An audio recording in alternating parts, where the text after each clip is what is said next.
സ്നേഹ റിയൽറ്റേഴ്സിന്റെ പുതിയൊരു വീഡിയോയിലേക്ക് എല്ലാവർക്കും സ്വാഗതം. വയനാട് ജില്ലയിലെ കൽപ്പറ്റ കാക്കവയൽ ഭാഗത്തുള്ള ഒരു വീടിന്റെ വിശേഷമാണ് പങ്കുവെക്കുന്നത്. 10 സെന്റ് സ്ഥലത്താണ് ഈ വീട് നിർമ്മിച്ചിരിക്കുന്നത്. 10 സെന്റ് സ്ഥലത്ത് 2200 സ്ക്വയർ ഫീറ്റ് വരുന്ന ഈ മനോഹരമായ വീടിന്റെ വിശേഷങ്ങളാണ് പങ്കുവെക്കുന്നത്.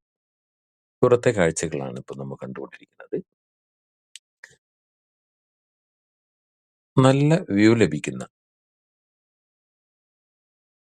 മുറ്റത്ത് നിന്നുകൊണ്ട് തന്നെ വളരെ മനോഹരമായ കാഴ്ചകളാണ് കാണാൻ കഴിയുന്നത്.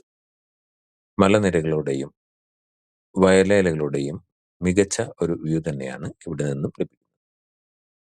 10 സെന്റ് സ്ഥലമുള്ളത് കൊണ്ട് തന്നെ വീടിന്റെ സൈഡ് ഭാഗത്തും ഫ്രണ്ടിലെ മുറ്റവും അതുപോലെ പുറകു ഭാഗത്തും ഇഷ്ടം പോലെ സ്ഥലം ലഭിക്കുന്ന തരത്തിലാണ് വീട് നിർമ്മിച്ചിരിക്കുന്നത്.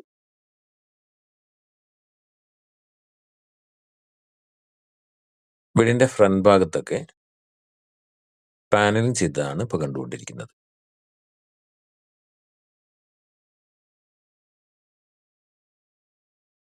അതുപോലെ വീടിന്റെ ഫ്രണ്ട് വാതില് മരത്തിലാണ് പണിതിരിക്കുന്നത്. നല്ല രീതിയിൽ പണി കഴിപ്പിച്ച ഈ വീട്ടിൽ ഡൈനിങ് ഹാളാണ് ഇപ്പോൾ കണ്ടുകൊണ്ടിരിക്കുന്നത്. ലിവിങ്ങും ഡൈനിങ് ഹാളും കൂടെ നല്ല വലുപ്പത്തിലുള്ളതാണ്. താഴെ ഭാഗത്ത് 2 ബെഡ്റൂമുകളും മുകളിൽ 3 ബെഡ്റൂമുകളുമാണ് ഉള്ളത്. ടോട്ടൽ 5 ബെഡ്റൂമുകൾ, 2 ബെഡ്റൂമുകൾ അറ്റാച്ച്ഡ് ആണ്. 2 കോമൺ ബാത്റൂമും ഈ വീട്ടിൽ ഉണ്ട്.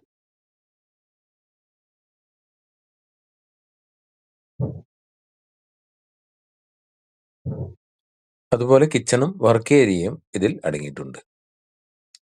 കുടിവെള്ളത്തിനായി ഓപ്പൺ വെല്ലാണ് ഉപയോഗിച്ചു വരുന്നത്. അല്ലാതെ കുടിവെള്ളത്തിന്റെ പൈപ്പ് കണക്ഷനും ലഭ്യമാണ്. നാഷണൽ ഹൈവേയിൽ നിന്നും വളരെ അടുത്ത ആണ് ഈ പ്രോപ്പർട്ടി സ്ഥിതി ചെയ്യുന്നത്. വെറും 400 മീറ്റർ മാത്രം ദൂരത്തിലാണ് ഉള്ളത്. ഒരു വയനാട്ടിൽ ഒരു സെക്കൻഡ് ഹോം നോക്കുന്നവർക്കോ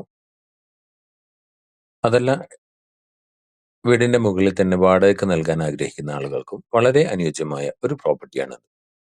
പുറത്തുനിന്നും ഒരു സ്റ്റെയർ കൊടുത്തു കഴിഞ്ഞാൽ മുകളിൽ ഭാഗവും വാടകയ്ക്ക് നൽകാവുന്നതാണ്. മുകളിൽ നിന്നുള്ള ബാൽക്കണിയിൽ നിന്നുള്ള ഒരു വ്യൂ ആണ് ഇപ്പോൾ കണ്ടുകൊണ്ടിരിക്കുന്നത്. നല്ല വ്യൂ ലഭിക്കുന്നതിനാൽ തന്നെ നല്ല കാറ്റും വെളിച്ചവും ലഭിക്കുന്ന ഈ വീടിന് 63 ലക്ഷം രൂപയാണ് ചോദിക്കുന്നത്. വില നെഗോഷ്യബിൾ ആണ്. വീടിന്റെ പുറകു ഭാഗത്തുള്ള ഓപ്പൺ ടെറസിൽ നിന്നുള്ള കാഴ്ചകളാണ് ഇപ്പോൾ കണ്ടുകൊണ്ടിരിക്കുന്നത്. നല്ല വയൽ കാഴ്ചകളും അതുപോലെ തന്നെ നാഷണൽ ഹൈവേയിലൂടെ വണ്ടി പോകുന്നത് വരെ ഈ വീട്ടിൽ നിന്ന് കാണാവുന്നതാണ്. നിലവിൽ ഈ പ്ലോട്ടിൽ പ്ലാവ്, മാവ്, ബട്ടർ ഫ്രൂട്ടിന്റെ മരങ്ങളും എല്ലാം കൃഷി ചെയ്തു വരുന്നു. ഈ പ്രോപ്പർട്ടിയെ കുറിച്ച് കൂടുതൽ അറിയാൻ ഞങ്ങളുടെ നമ്പറിൽ ബന്ധപ്പെടുക. ഇതുപോലുള്ള കൂടുതൽ വീഡിയോ കാണുന്നതിന് വേണ്ടി ഞങ്ങളെ ചാനൽ ഒന്ന് സബ്സ്ക്രൈബ് ചെയ്ത് സപ്പോർട്ട് ചെയ്യുക.